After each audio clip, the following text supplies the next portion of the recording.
ځکه چې دا ځمکه چې کومه ده د چکدرې نه رابره دا د سلطان خیل پینتخیل ځمکه ده او مخکې هم چې دلته څومره ترقیاتي کارونه یا څومره پراجیکټ شوي دي نو دا په مشاورت سره شوي دي. حکومت او عوام دا موږ یو خلک یو، حکومت زمونږ په سر حکومت دی او که جوډیشل کمپلیکس لپاره کوم ځای موضوع نو چې په مشاورت سره هغه ځای مونږ دغه مشران تعین وکړي او مطلب دا دی چې را په متنازعه شکل تی جوړ نشي. الرحمن الرحیم. تاسو ډیره زیاته شکریا ادا کوم چې تاسو موږ له موخه راکړه او دلته مو وزیري وکړه. مونږ د جوډیشل کمپلیکس په حواله باندې دا خبره کوو چې جوډیشل کمپلیکس د تحصیل شرنګل لپاره د کلکوټ لپاره د ټولې علاقې لپاره دا د یو خوشحالۍ خبره او د خوشخبرۍ خبره ده. د جوډیشل کمپلیکس نه به زمونږ د علاقې ته مونږ ته انصاف راکړی کېږي او دا زمونږ د مسایلو د حل دپاره او زمونږ د دغه دپاره یو ډیره د خوشحالۍ او د ترقۍ خبره ده. خو لحاظه مونږ په دې موقع باندې دا وایو چې دا زمونږ د جوډیشل کمپلیکس نه یو متنازعه شکل جوړ شو. مونږ د ادارو نه دا مطالبه کوو، د ډي سي ایم نه دا مطالبه کوو، د اعلی حکامو نه مطالبه کوو چې مونږ ته د دې جوډیشل کمپلیکس او د انصاف د راکولو په ځای باندې لکه بې انصافي جوړه نه شي او په دې باندې لکه که جوډیشل کمپلیکس مونږ ته راځي او د دې نه مونږ ته انصاف میلاویږي نو د دې نه ظلم جوړ نه شي. او د دې په دې ابتدا کې دا ځمکه چې د شرنګل کم د جوډیشل کمپلیکس او د موجوده کومه مسله چې روانه ده نو دا د سلطان خیل د رحمت سید ملک ذاتي ځمکه ده او د سونو کال نه را روانه ده. دا د هغوی خپل ذاتي ځمکه ده. حکومت له دا پکار دی چې د هغوی سره زموږ سره د دې علاقې د مشرانو سکینی او که جوډیشل کمپلیکس لپاره کوم ځای موضوع نو چې په مشاورت سره هغه ځای مونږ دغه مشران تعین وکړي او مطلب دا دی چې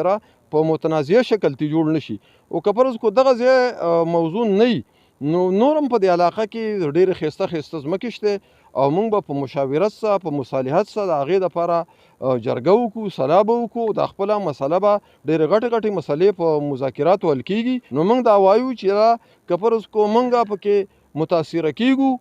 او موږ ته څه پکې مشاورت نه کېږي، زمونږ حکومت غریب نه دی، زمونږ ذاتي شی حکومت رالی او په غصب یې زمونږ نه اخلي نو دا بې انصافي ده. موږ حکومت ته د دې علاقې مشران او ټول خلک دا اپیل کوو او درخواست ورڅه کوو چې زمونږ سره بې انصافي نه کېږي او دا د یو انصاف یو ځای جوړېږي او دا د په انصاف باندې وشي او که په دغه ځای جوړېږي یا په بل ځای باندې جوړېږي خو هغوی ته مالکانه حقوق ورکړی شي او ظلم ته موږ د دې فیصلې تیار نه شیطان الرجیم. بسم الله الرحمن الرحیم. موږ د ټول قوم هم شکریا ادا کوو جي او ستاسو د میډیا والے هم ادا کوو چې تاسو راغلی او زمونږ نه د دې خبرې تپوس وکړو. زمونږ چې د شرنګل د جوډیشل کم مسله ده زمونږ چې یادېږي زمونږ د پلار د نیکه دا وینا ده چې یي دا مځکه د سلطان خیل پینتخیل له او بیا خاص خبر د سلطان خیل له چې دغلته رحمت سید ملک خاندان د دغو ده. موږ حکومت ته هم دا وایو زمونږ چې کوم های کورټ سپریم کورټ ججان مشران صاحبان دي، سیاسي مشران دي، عوامي مشران دي، ډیپټي کمشنر صاحب دی،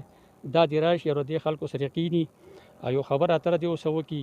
دې خلکو ته موعظه ورکړي کنه دغه نه شرنګل کې نور هم ډېر ځمکه زیاته ده په هغې د اوس مشاورت وکړي په هغې دې جوړ کړي. حکومت او عوام دا موږ یو خلک یو، حکومت زموږ په سر حکومت دی. موږ حکومت ته دا اپیل کوو اعلی چارواکو ته وایو چې تاسو راشئ د دې پینتخیل سلطان خیل قوم سکینئ او په مشاورت باندې یو ځای منتخب کړئ په هغې جوډیشل جوړ کړئ. موږ د حکومت بدخوا نه یو جي او نه یې موږ د دې نه څه انکار کوو. زموږ علاقې ته د خیر دی چې خیر راځي موږ به ورته ټول شانه به شانه ولاړ یو او د حکومت نه موږ دا اپیل کوو چې د عوام سره ظلم نه کړي. مونږ سر ډېره ډېره شکریا ستاسو او زمونږ د خپل غونډ قوم چې دیو راجمع شو د دې په باره کې ځکه چې په علاقه کې هر یو قسم کار کېږي نو د هغې چې په مشاورت سره او په اصلاح سره وشي نو په هغې باندې قوم هم خوشحاله حکومت پې هم خوشحاله. د جوډیشنل کمپلیکس باره کې مونږ دا ویو سر چې دا دې په مشاورت سره جوړ شي. زمونږ ډي سي صاحب یا خبره دا دی چې زموږ کمشنر صاحب د په دې کې مشاورت وکړي ځکه چې دا ځمکه چې کومه ده د چکدرې نه رابره